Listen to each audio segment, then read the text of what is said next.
In this video, which many of you requested in the comments, I'm going to dive deeper into how to incorporate strength training as a beginner at home, especially how to do the very first movement I learned, which is dumbbell squat to overhead press. I found a few key things to keep in mind to maximize results and prevent injury, which was one of the main factors in my journey of losing 22 pounds. I had never done proper consistent strength training before that. I had tried those follow-along workout videos, but they didn't really work for me. I think it was because I didn't have enough muscle at the time, so it felt a bit too much. And once you start, you don't really want to stop in the middle. Plus, there were always a few steps to prepare, which added friction and made it hard to stay consistent. So I changed my strategy. I made strength training as simple as possible because I knew I wouldn't stick with it otherwise. I focused on thoroughly learning just one solid exercise and did it as much as I could, reminding myself that doing something is always better than doing nothing. Then at the end of the video, I'll show you a bonus movement that's great for toning the belly,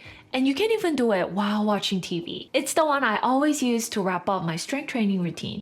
How to do a proper bodyweight squat. Let's first do a squat without a dumbbell. Keep in mind that there can be some variation depending on the individual, but this is the method I personally follow. Think of it as a base to start from. This is your starting position. 1. Stand with your feet shoulder width apart. 2. Point your toes slightly outward, about 5 to 15 degrees. 3. Engage your core muscles and keep your back straight at all times. This protects your lower back throughout the movement. Decide on your arm position. You can extend them straight out in front of you for balance or clasp your hands in front of your chest. Either option is fine, just go with what feels more comfortable for you. 1. Now, let's start by pushing your hips back a bit, as if you're sitting into a chair while keeping your back straight. This reduces pressure on your knees and activates your glutes and hamstrings. So when you go down, instead of thinking like you're bending your knees, you're actually hinging at the hips, almost like a Lego figure bending at the waist. Your knees will naturally bend too, but they shouldn't be the part initiating the movement.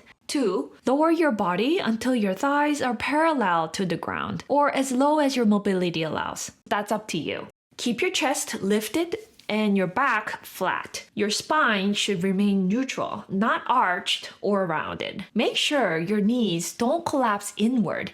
They should track in line with your toes. 3. Keep your knees behind or in line with your toes.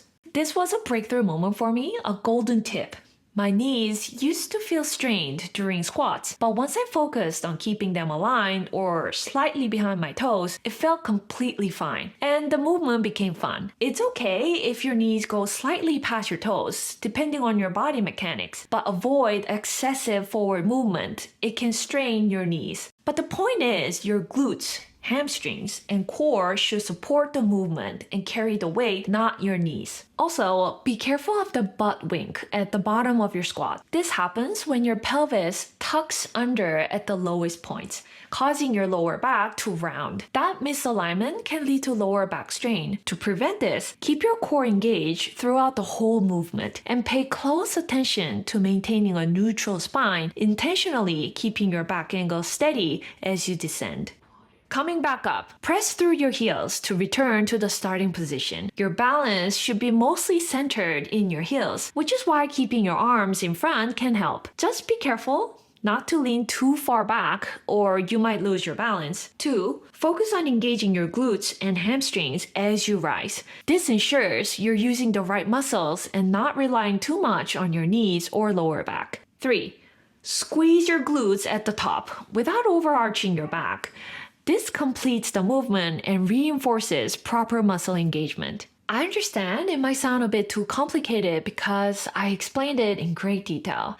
But the key things to remember are: keep your back straight throughout the entire movement. Hinge at the hips like you're a Lego figure, not initiating the movement by bending your knees. Don't let your knees go too far forward. You can listen to music if you like while working out, but try to focus on the muscles you're engaging during the movement if you can. Personally, it not only made the exercise more enjoyable, but scientific research also suggests that mindful attention to the working muscles can actually increase the effectiveness of the workout, even when doing the same movement.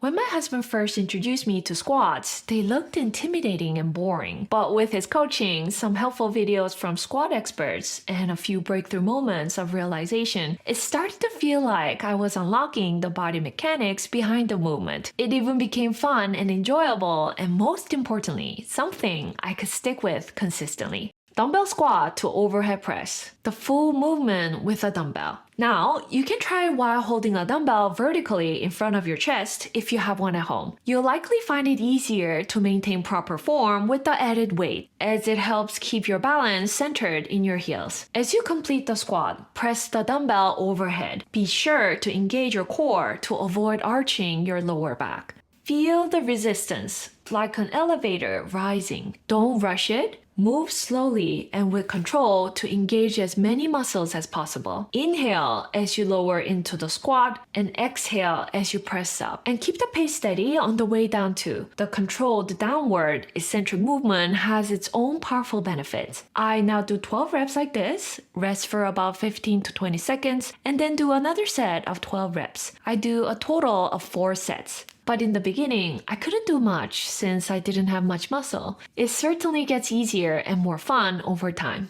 These days, I mix and match several exercises for about 20 minutes as part of my strength training routine. But I recommend starting with whatever feels manageable, because when it comes to exercise or work, the all or nothing mindset never worked for me. Abdominal bracing with exhale. This is the movement I usually finish with when I do strength training at home. The best part is, you can do this while sitting on the sofa or even while watching TV. This really helped define my abs over time. Here's how to do it. Sit or stand with your back straight, shoulders relaxed, and chest open. Inhale deeply through your nose. You'll notice your lungs expand. As you exhale through the mouth, here's the important part. Engage your core by tightening your abdominal muscles, like you're bracing for a punch, as in boxing. And when you brace, gently press your hands on your belly, guiding it slightly down and in. This helps activate the right core muscles. This muscle activation leads to increased calorie burn, which can result in fat loss over time. Breathing techniques like this can also help lower stress levels, which may reduce cortisol and in turn lead to less fat storage. One important thing to note, now that you finish your strength training, make sure to eat enough protein along with fruits and vegetables to support recovery and muscle growth. No matter how small it seems, doing something always gets you more than zero progress. If you stay consistent, you'll see results over time. Exercise is one of those things where you get back what you put in, often in the most honest way. That's all for today's video. I hope it motivates you and inspires you to start strength training, even if it's just one exercise. If you haven't already, check out this video where I share my full routine and weight loss journey. Thank you so much for watching, and I'll see you in the next one. Bye!